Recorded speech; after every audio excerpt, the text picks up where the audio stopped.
Behind me is the oldest memorial site to Sir William Wallace in the world.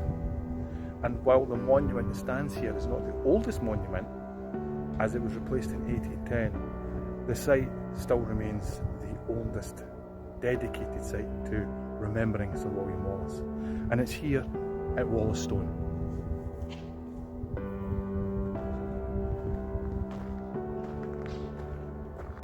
Wallacestone was the place that William Wallace and his inner circle came to view the approaching English army, led by Edward I. They approached from this direction, having camped at Lithgow the previous night. Edward I was irate. He had broken up a fight with the Welsh English soldiers in his camp, and in doing so was trampled by a horse, so he was suffering from broken ribs.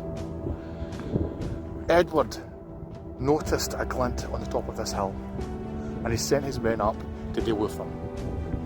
By the time they had reached the summit, Wallace and his men had retreated to their camp, which was just in that direction there, towards Callendar Park. They were massing their army. They were about to take on one of the biggest and most powerful armies in all of Europe. And to this day, there are many people that ask the question, why did William Wallace do such a thing? And it is a curious question, because Wallace's tactics were guerrilla warfare, not pitched battle. And there are some that say that Wallace was just egotistical after the victory at Stirling Bridge, believing he was unbeatable. That might be the case, but there is other theories. There is a theory that within Wallace's camp was a newcomer, Sir John Comyn, a claimant to the crown of Scotland. And there's a theory that Edward I was notified that Wallace was here at Falkirk by John Comyn, that a deal was struck, Wallace's head for the crown. Now, there's no evidence to back up any of these theories.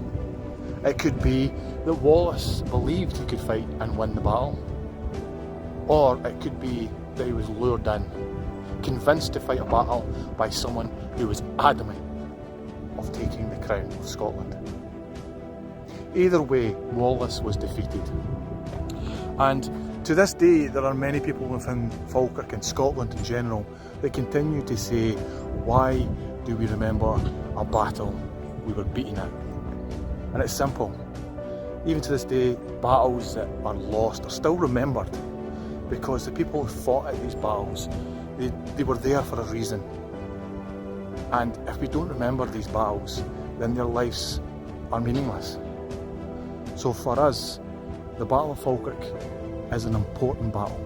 Yes, it's one that we lost, but the bravery of the men that stood at Falkirk that day, that laid down their lives, that paid the ultimate price, deserve to be remembered. Otherwise, what did they die for? It's the same reason why places like Dunkirk are remembered, because the sacrifice was that great. Wallace would resign his guardianship of Scotland, and he would go in part into hiding and then to the continent to fight for Scotland's cause in a more political manner. There's enough evidence to suggest that he went to different courts within Europe. We know that he was given a letter of introduction from the French king to the Pope. We don't know whether he actually enacted upon that letter or whether he didn't, but it was on his person when he was captured and dragged to London. The story of Wallace resonates to this day in many cultures and many people around the world. And in part this is thanks to the film Braveheart, that might well be highly inaccurate, but it brought the name of Wallace to the world, and it allows organisations like the Society of John de Graham and the Society of William Wallace to retell Wallace's story and bring his life to the world. Recently, at the Battle of Falkirk event, a comedian known as Bruce Thumé asked the question, What are you going to do for Scotland? And that's not a political question or a patriotic question, it's more of a social question. This is where we live, and it resonates around the world to wherever you live. What are you going to do for your area? Because it's not enough to sit on the sidelines and complain. If there's something that you don't like about your area, about your country, it's up to you to make it better. That's what Wallace did. He could have stood on the sidelines and complained. He could have stood on the sidelines and mumbled and nagged and moaned about Edward's taxes and Edward's authority. But instead, he took up arms. Not everybody liked him, and not everybody liked what he did. But his decisions impacted Scotland. And that's something that you need to reflect on. What are you going to do? Flange it.